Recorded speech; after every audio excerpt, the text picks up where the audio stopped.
parce que quand on doit conduire un tel événement, il faut avoir l'appui du gouvernement et l'appui de son pays.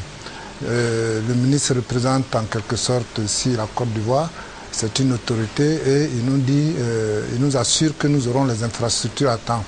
Ceci dit, il m'a donné l'occasion moi-même de faire une visite au Palais des Sports avec lui, d'assister à la pose de la première pierre de la salle extérieure, ce qui veut dire qu'il y a quand même une volonté politique et c'est ça qui est important. Donc ça nous rassure et nous espérons qu'on pourra continuer sur cette voie-là.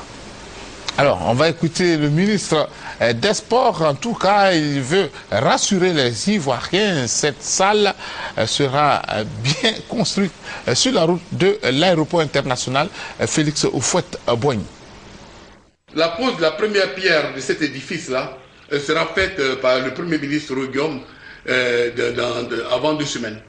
Avant 2 semaines, dès le retour de notre équipe. Nous avons envoyé une équipe en Allemagne parce que c'est un accord de prêt entre l'Allemagne et la Côte d'Ivoire. 5,4 milliards pour la Côte d'Ivoire et 5,4 milliards pour l'Allemagne. Ça fait 10,8 milliards. Et toutes les conditions sont réunies pour démarrer la construction de cet édifice. Le Premier ministre Guillaume viendra poser la première pierre de cet édifice-là. Notre souci, c'est vraiment comment vous allez vous préparer aujourd'hui pour accueillir cet événement, parce que c'est pas loin, 2013. Ouais, 2013, c'est pas loin, effectivement, et 2013 se prépare dès maintenant.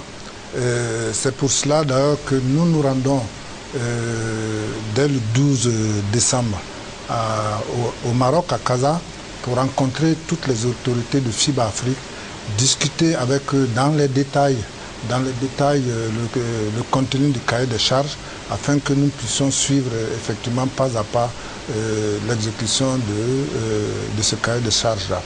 Ensuite, déjà nous nous sommes mis au travail parce que, comme l'a dit le ministre, peut-être que dans l'élément qui est passé, il n'a pas dit, c'est-à-dire on n'organise pas en fait cette compétition pour la perdre. C'est-à-dire nous allons tout faire pour gagner la compétition et ceci nécessite une préparation des équipes nationales dès maintenant. Déjà j'ai une équipe qui se prépare à cela et une organisation sera mise en place pour gérer effectivement tout ce qui va se passer pendant cette CAN-là, c'est-à-dire hébergement. Bon, vous avez entendu Ricardo Zama parler tout de suite. Là-dessus, je voulais vous demander déjà que Ricardo donne, est-ce que ce sont des éléments qui vous donnent déjà des pistes de travail? Tout à fait, c'est des éléments qui nous donnent des pistes de travail. Et bien avant d'écouter Ricardo, c'est des choses auxquelles nous avons pensé parce que il est impensable d'attendre le dernier moment pour dire qu'on va courir chercher à héberger des athlètes qui viennent. Il y a près de 16 pays qui arrivent. Ça veut dire que c'est des délégations de 20 personnes au moins, sans compter les officiels.